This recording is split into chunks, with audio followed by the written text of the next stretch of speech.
हरि ओम. योगदास जय गणेश जोशी यांनी निरूपण केलेला ज्ञानेश्वर माऊलींचा हरिपाठ अभंग 15वा, ओवी क्रमांक 60. समबुद्धी घेता समान श्रीहरी, शम दमावरी हरी झाला. समबुद्धी घेता समान श्रीहरी, शम दमावरी हरी झाला. आपण संसारात, प्रपंचात, समाजात राहत असतो. तेथे आपल्या घरच्यांशी, आप्त इष्ट नातेवाईकांशी, लोकांशी, जनतेशी संबंध येत असतो. व्यक्ती तितक्या प्रकृती असतात. प्रत्येकजण आपापल्या स्वभावाप्रमाणे वागत असतो. प्रत्येकाचा स्वभाव निराळा असल्यामुळे मतभिन्नता असते. त्यामुळे एकच एक कृती प्रतिकूल, अप्रतिकूल, चांगली, वाईट, भली, बुरी अशी वाटत असते. त्यामुळे आपण जीवनाबद्दल सतत तक्रार करत असतो. आपली जी तऱ्हा माणसाशी वागताना असते तीच तऱ्हा निसर्गात वागताना असते. पाऊस पडला तर फार पडला म्हणून आणि नाही पडला तर नाही पडला म्हणून, अशी दोन्हीकडून आपण निसर्गाबद्दलही तक्रार करत असतो.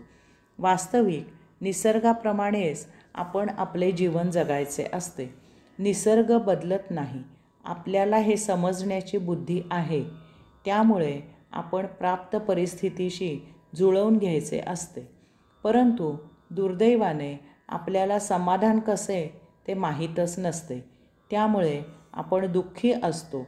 काही मनासारखे घडले तर सुखी होतो, परंतु ते सुख वृद्धिंगत होत नाही, फार काळ टिकत नाही, म्हणून पुन्हा दुःखी होतो. या अशा वातावरणात व्यवहार करावे लागतात. त्यामुळे आपल्या हातून पापपुण्य घडत असते. त्याचे भोग निर्माण होत असतात. यास्तव श्री ज्ञानेश्वर माऊली सांगतात, समबुद्धी घेता समान श्रीहरी.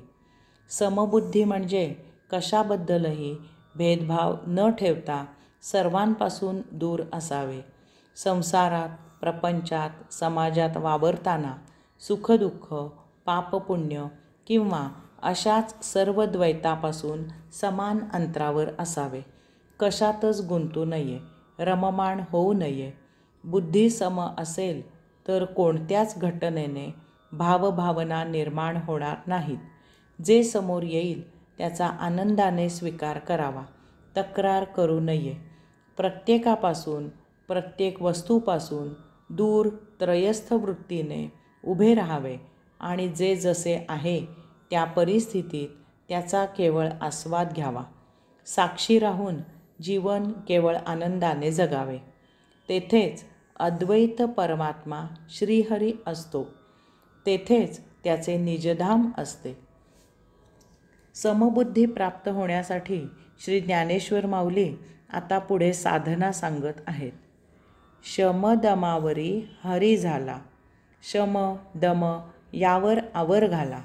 त्यावर ताबा मिळवला, ते काबूत ठेवले की समबुद्धी होते. बुद्धी सम झाली की आपण प्रत्येक घटनेपासून दूर साक्षी राहून त्या घटनेचा केवळ आस्वाद घेऊ लागतो. त्या घटनेत गुंतण्यापेक्षा आपण त्या घटनेचा निर्भय आस्वाद घेऊ लागतो. त्या घटनेच्या परिणामांच्या सुखदुःखात लक्ष जात नाही, तर ती घटना जशी घडली आहे त्याची प्रभुलीला आपण अनुभवू लागतो. समबुद्धीने विद्यार्थ्याने चांगले गुण मिळविल्याचा आनंद घेता आला पाहिजे. तो मुलगा आपला आहे म्हणून सौख्य वाटता कामा नये, किंवा तो मुलगा दुसऱ्याचा आहे म्हणून दुस्वास, मत्सर वाटता कामा नये. अशी समबुद्धी प्राप्त झाली की तेथे परमात्म्याचे योगधाम असते. तेथे श्रीहरी भेटतो. समबुद्धी झाली की आपण आत्मस्वरूप होतो. तो परमात्मा म्हणजे मीच आहे हा आत्मसाक्षात्कार होतो. मनातील विकारांचे शमन न करता मनाची शक्ती भोगापवर्गतेतून निरोध करून आत्मप्रवृत्त करायची याला शम असे म्हणतात. अतिचंचल चपळ मन भोगप्रवृत्तींपासून आवरून ते आत्मप्रवृत्त करायचे.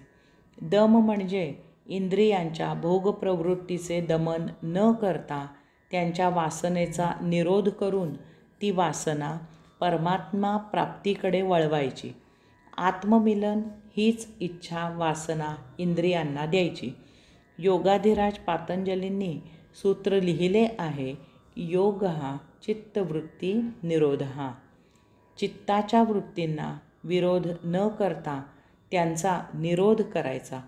त्यांचा भोगप्रवृत्त जोश कमी करायचा.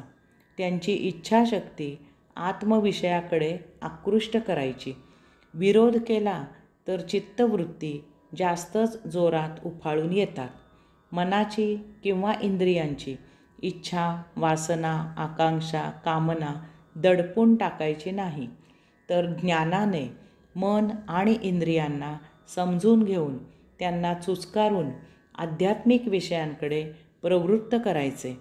यासाठी नित्यनियमित नामस्मरण करावे. हरिनामाने मन सत्प्रवृत्त होते. सत्संग करावा. त्या योगे आध्यात्मिक व्यक्तींचा सहवास घडतो. त्याचा चांगला परिणाम आपल्या देहादी इंद्रियांच्या भोगप्रवृत्तीवर मनोप्रवृत्तीवर होतो. हरि ओम.